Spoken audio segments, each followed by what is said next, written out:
Hello दोस्तों, स्वागत है आपका आज की इस वीडियो में। आज की इस वीडियो में हम लोग बात करने जा रहे हैं मोल कॉन्सेप्ट के बारे में। और मोल कॉन्सेप्ट में काफ़ी लोगों को काफ़ी दिक्कतें रहती है, लेकिन आज मैं जिस तरीके से आपको बताने जा रहा हूँ, डेफिनेटली आप मान लीजिए कि इस वीडियो को देखने के बाद आपका मोल से रिलेटेड जो भी समस्याएं होंगी वो पूरी तरह से ख़त्म होने वाली है। तो चलिए वीडियो को स्टार्ट करते हैं। मेरा नाम है संजय और आप देख रहे हैं digital technology India with education.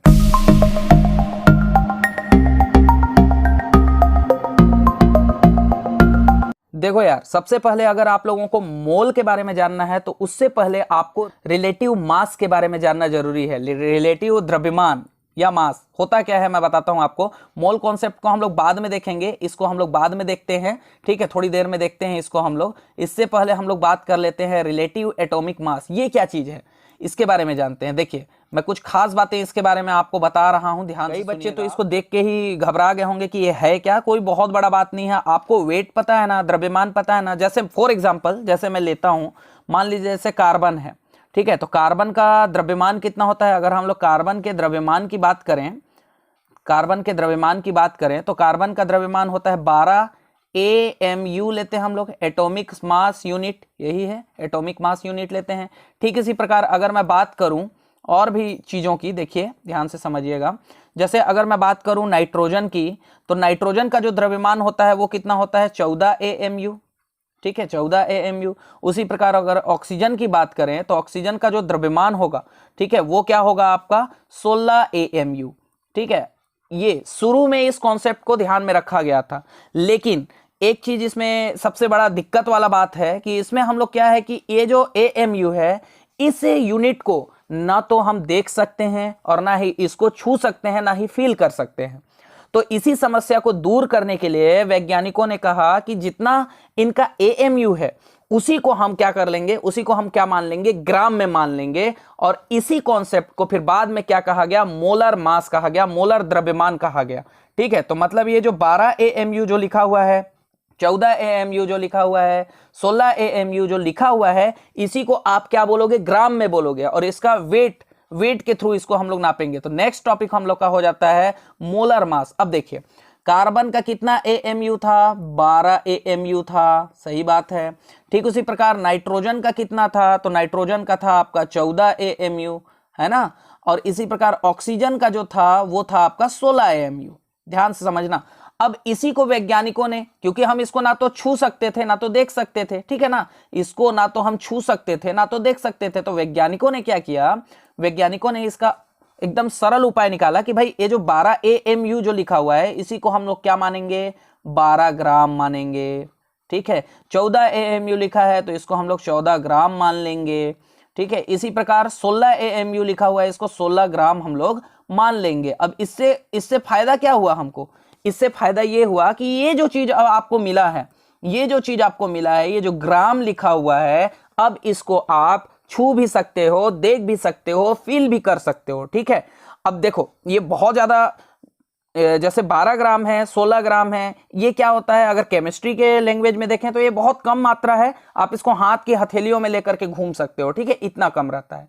लेकिन AMU जब बोल रहे थे तो समझ में ही नहीं आ रहा था कि यार हम देख ही नहीं पा रहे थे कि कितना होता है, क्या होता है। लेकिन जैसे ही ग्राम का कॉन्सेप्ट आया, मोलर मास का कॉन्सेप्ट आया, तो हम लोगों को पता चला कि ये वाकई में 12 ग्राम होता है, 14 ग्राम होता है, 16 ग्राम होता है, ठीक है। अब हम इसको देख भी सकते हैं, छू भी सकते हैं, फील भी कर सकते हैं, ठीक है। अब आगे प्रॉब्लम तो सॉल्व हो गया कि हाँ, अब हम लोग 12 AMU, 14 AMU, 16 AMU को हम लोग क्या कर रहे हैं, ग्राम में बदल दे रहे हैं। तो इसको हम लोग छू भी सकते हैं, देख भी सकते हैं, ठीक है। ये तो प्रॉब्लम सॉल्व हो गई। अब वैज्ञानिकों के सामने एक और प्रॉब्लम ने जन्म लिया, जिसमें क्या हुआ कि ठीक है, आपने 12 ग्राम बोल दिया, तो जरा ये भी बता दीजिए कि इस 12 ग्राम में कितने परमाणु या अणु उपस्थित हैं। वाकई कार्बन अकेला है तो एक परमाणु की बात करेंगे हम लोग, नाइट्रोजन अकेला है तो परमाणु, ऑक्सीजन अकेला है तो परमाणु की बात करेंगे, ठीक है। तो 12 ग्राम में परमाणु कितने उपस्थित हैं आपके, 14 ग्राम में कितने परमाणु उपस्थित हैं, 16 ग्राम में कितने परमाणु हैं, किसके, 12 ग्राम कार्बन के कितने परमाणु उपस्थित हैं, 14 ग्राम आप बोल रहे हो तो नाइट्रोजन के कितने परमाणु उपस्थित हैं, 16 ग्राम बोल रहे हो तो ऑक्सीजन के कितने परमाणु इसमें उपस्थित हैं, ये आप जवाब दीजिए। तो यहां पर फिर इसके बाद आया आपका कौन? Mole concept. अब आपका मोल कॉन्सेप्ट यहां से स्टार्ट होगा भाई। तो अब इसके पीछे का कहानी आप जान चुके हो बहुत अच्छे से कि हाँ ये ऐसा ऐसा था। सबसे पहले कौन आया? आपका रिलेटिव मास आया, जिसमें वैज्ञानिकों को दिक्कत आई कि 12 AMU, 14 AMU, 16 AMU हम लोग एटॉमिक मास यूनिट बोलते थे, तो उसको हम लोग फील ही नहीं कर पाते थे, तो कोई मतलब का नहीं हो रहा था। फिर हम लोगों ने क्या किया, इसी को वैज्ञानिकों ने कहा कि भाई हम 12 ग्राम मानेंगे, 14 ग्राम मानेंगे, 16 ग्राम मानेंगे। अब इसी को उन लोगों ने मोलर मास कहा। ठीक है, इतना तक समझ। अब समस्या यहां पर यह आ गई कि 12 ग्राम अगर यहां पर कार्बन है तो उसमें कार्बन के कितने अणु या परमाणु उपस्थित हैं? ठीक है, आपको डायग्राम अभी दिख रहा होगा स्क्रीन पे, तो आप लोगों को शायद मेरी बातें समझ में आ रही होगी। और ऐसे ही 14 ग्राम है तो इसमें नाइट्रोजन कितने, नाइट्रोजन के कण परमाणु कितने उपस्थित हैं इसमें? 16 ग्राम है तो इसमें ऑक्सीजन के कण कितने उपस्थित हैं? ये समस्या आ गई। और अब इसी समस्या को दूर करने के लिए वैज्ञानिकों ने और भी दिमाग लगाया और एक कॉन्सेप्ट निकाला जो कि था आपका मोल कॉन्सेप्ट। ठीक है, जो कि था आपका मोल कॉन्सेप्ट। अब आगे मोल कॉन्सेप्ट के आधार पे वैज्ञानिकों ने कहा कि देखिए इस समस्या का समाधान ये है कि आप दुनिया में, हम एक नंबर दे देते हैं, एक ऐसा नंबर दे देते हैं कि आप दुनिया में कहीं भी जाइए, कहीं भी जाइए और बोलिए कि मुझे 1 मोल क्या चाहिए? कार्बन चाहिए। 1 मोल कार्बन चाहिए, या 1 मोल मेरे को चाहिए क्या? नाइट्रोजन चाहिए, या 1 मोल मुझे क्या चाहिए? ऑक्सीजन चाहिए। आपको बदले में क्या मिलेगा? 6.023 इंटू 10 टू द पावर 23 ये आपको परमाणु मिलेंगे। किसमें? कार्बन में। कितने परमाणु मिलेंगे? इतने परमाणु मिलेंगे। अब आपको ये नंबर एकदम लग रहा होगा कि बहुत छोटा सा है, लेकिन अगर मैं आपको इसका अगर समझाऊं कि कितना ज्यादा विस्तृत है, तो देखिए आपको क्या करना है, कितना ज्यादा विस्तृत है अगर मैं इसको समझाऊं आपको, तो 6.023 इंटू 10 टू द पावर 23 अगर लिखा हुआ है तो इसका मतलब है 6023, इसके बाद 21 ठो आपको क्या लगा देना है? आपको 0। 1 2 3 4 5 6 7 8 9 10 11 12 13 14 15 16 17 18 19 20 21, इतना लंबा नंबर है। देख रहे हो? आपको तो इसका नाम भी नहीं पता होगा कि ये है क्या। ठीक है, इसको हेक्सिलियन बोलते हैं। इसको क्या बोलते हैं हम लोग? हेक्सिलियन बोलते हैं। ठीक है, हेक्सिलियन बोलते हैं ना इसी को। ठीक है, तो इतना हमको समझ में आ गया कि अब आपको समझ में आ रहा होगा कि यार ये तो बहुत बड़ा नंबर है, लेकिन लग छोटा सा रहा था। ठीक है ना? तो खैर कोई नहीं, आगे बढ़ते हैं, आगे समझते हैं। तो यही तो मजा है ना केमिस्ट्री में, यही सब चीज तो सीखना है आपको। तो अब क्या समझ में आया आपको कि आप दुनिया में कहीं भी जाइए, आप बोलिए नाइट्रोजन मेरे को 1 मोल चाहिए, या मेरे को चाहिए क्या?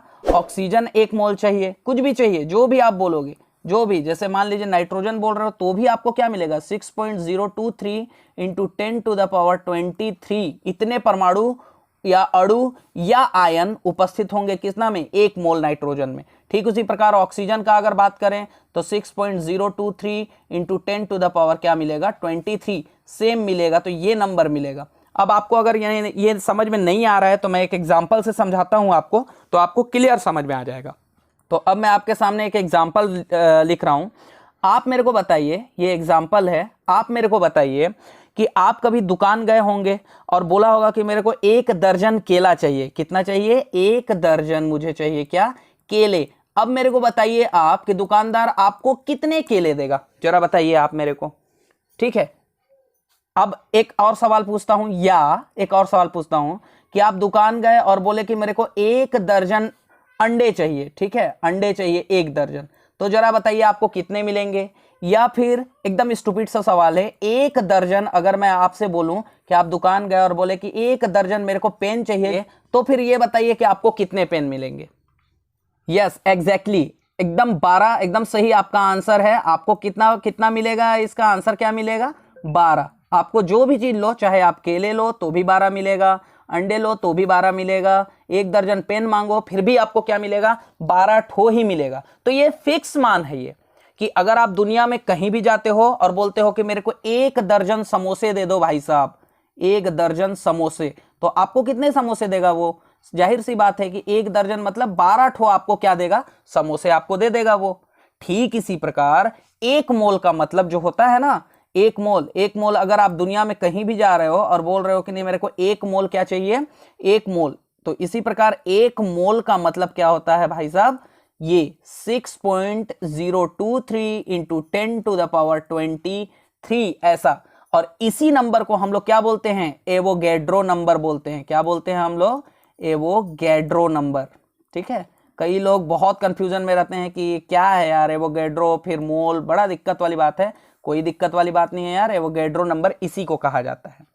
ठीक है, इतना आपको समझ में आ गया होगा। अब आगे बात करते हैं, ध्यान से सुनिएगा, मजा आ रहा होगा शायद आपको, तो एक लाइक कर दीजिएगा। आगे बढ़ते हैं। अब देखिए, अब आप क्या सीखे, हमने क्या सीखा केमिस्ट्री में कि आप एक मोल दुनिया में कुछ भी मांगिए। देखिए, एक मोल आप कुछ भी लीजिए, कुछ भी ले लीजिए, कुछ भी, जो भी चीज आपको जो पसंद है, जो अभी आपके आसपास दिखाई दे रहा है, आप उससे रिलेट कीजिए। जो भी आपके घर, आपके टेबल पे अगर लैंप पड़ा हुआ है तो लैंप से रिलेट कीजिए, पेन पड़ा है पेन से रिलेट कीजिए, अगर कोई भी चीज आपके टेबल पे अगर पड़ा है तो उससे रिलेट कीजिए। अब आप एक मोल बोलिए कि एक मोल मेरे को मान लीजिए लैंप चाहिए, या एक मोल मेरे को डब्बा चाहिए, एक मोल मेरे को पेन चाहिए, तो कितना मिलेगा आपको पेन, 6.023 इंटू 10⁻23, इतना आपको उसके अंदर क्या मिलेगा, पेन मिलेगा। जैसे आप बोल रहे थे ना कि 1 दर्जन मेरे को क्या चाहिए भाई साहब, 1 दर्जन केले, तो 12 मिल रहा था। ठीक उसी प्रकार 1 मोल मतलब इतना। अब आपको 2 मोल चाहिए तो आप इतना पूरा नंबर को 2 से क्या कर दीजिए, मल्टीप्लाई कर दीजिए। ठीक है, आपको मिल जाएगा 2 मोल कितना होता है, 3 मोल तो 3 से, 4 है तो 4 से, ऐसे। ठीक है, तो आसान है ये मोल कॉन्सेप्ट, तो बड़ा मजेदार है।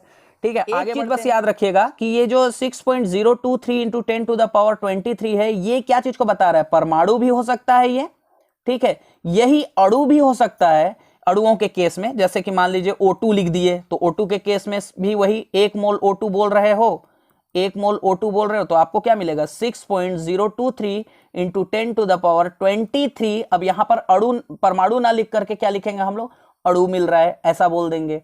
या फिर अगर ऐसा लिख दें कि हमको 1 मोल क्या चाहिए भाई, 1 मोल हमको आयन चाहिए, सोडियम आयन, सोडियम का प्लस आयन, तो आयन, तो इसके लिए भी कितना हो जाएगा, 6.023 इंटू 10⁻23, यही चीज मिलेगा। इसमें कितने आयन पाए जाएंगे, इतने आयन पाए जाएंगे। ठीक है, तो अब आप समझिए बात को कि आप यदि परमाणु के कॉन्सेप्ट में ले रहे हैं, 1 मोल परमाणु, 1 मोल अगर आप परमाणु बोल रहे हो तो आपको क्या मिलेगा, 6.023 इंटू 10⁻23 परमाणु मिलेगा। ठीक इसी प्रकार अगर अणु के कॉन्सेप्ट में बोल रहे हो, 1 मोल मुझे क्या चाहिए, अणु, तो आपको सेम सिमिलर चीज ही मिलेगा, इतना ही, बस ये परमाणु के जगह पे क्या हो जाएगा, अणु। वैसे ही अगर आप आयन बोल रहे हो तो उसके जगह पे क्या हो जाएगा, आयन।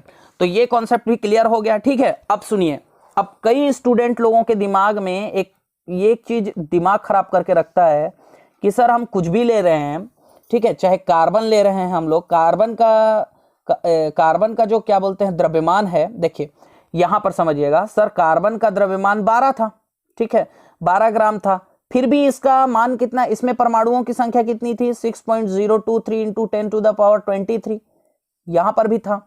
अगर हम लोग नाइट्रोजन ले रहे हैं फिर भी उतना ही आ रहा है, अगर हम लोग ऑक्सीजन ले रहे हैं फिर भी उतना ही आ रहा है। ठीक है, तो यहां पर अगर आपको इस बात का कंफ्यूजन लग रहा है कि सर हम लोग कुछ भी ले रहे हैं तो हमको इतना मिल रहा है, कैसे, तो भाई इसका जवाब बिल्कुल आसान है। अभी आप ही ना थे वो जो 1 दर्जन कुछ भी ले रहे थे, तो बदले में आपको क्या मिल रहा था, 12 ठो मिल रहा था ना। I think you got my point. ठीक है, तो अब मैं आपसे 2 क्वेश्चन करता हूं, आप उसका जवाब दीजिएगा। ठीक है, और हाँ, अगर मोल कॉन्सेप्ट से रिलेटेड अगर आपको न्यूमेरिकल वाला क्वेश्चन देखना है कि सर अगर इससे रिलेटेड अगर न्यूमेरिकल क्वेश्चन आते हैं, क्योंकि देखो मोल कॉन्सेप्ट मतलब न्यूमेरिकल गणित आएगा, ठीक है, तो उसको कितने आसानी से हम लोग सॉल्व कर सकते हैं। तो अगर आपको वैसा वीडियो चाहिए इससे रिलेटेड क्वेश्चन का आंसर बताते हुए, तो मेरे को कमेंट कर देना, मैं उसका पर्टिकुलर एक वीडियो बना दूंगा जो कि केवल न्यूमेरिकल के ऊपर रहेगा, हम लोग केवल न्यूमेरिकल सॉल्व करेंगे। ठीक है, और अब मैं आपसे एक सवाल पूछता हूं, आप कमेंट करके इसका आंसर बताना। ठीक है, तो सवाल ये है कि मान लीजिए आपके पास सोडियम है, क्या है, सोडियम है, और मैं बोलता हूं कि इसका 11 AMU है। ठीक है, अब इसको आपको बताना है कि इसका मोलर द्रव्यमान क्या होगा। आपको 2 चीजें बतानी हैं, एक तो बताना है आपको इसका मोलर द्रव्यमान क्या होगा। ठीक है, एकदम सिंपल सा क्वेश्चन कर रहा हूं यार, जरूर बताना कमेंट करके इसका मोलर द्रव्यमान क्या होगा, और दूसरा कि जितना भी होगा जो भी होगा उसमें परमाणुओं की संख्या क्या होगी, परमाणुओं की संख्या कितनी होगी, मतलब एक मोल सोडियम में आप बताइए मुझे कि परमाणुओं की संख्या कितनी होगी, ये आपको बताना है। ठीक है, वीडियो अगर पसंद आई तो प्लीज इसको लाइक शेयर सब्सक्राइब कर देना, अपने दोस्तों के साथ शेयर कर दो, इतना आसान है मोल कॉन्सेप्ट। ठीक है, और अगर आपको वीडियो चाहिए तो कमेंट करके मुझे बता दीजिएगा। मैं मिलता हूं आपको नेक्स्ट वीडियो में, तब तक के लिए बाय बाय।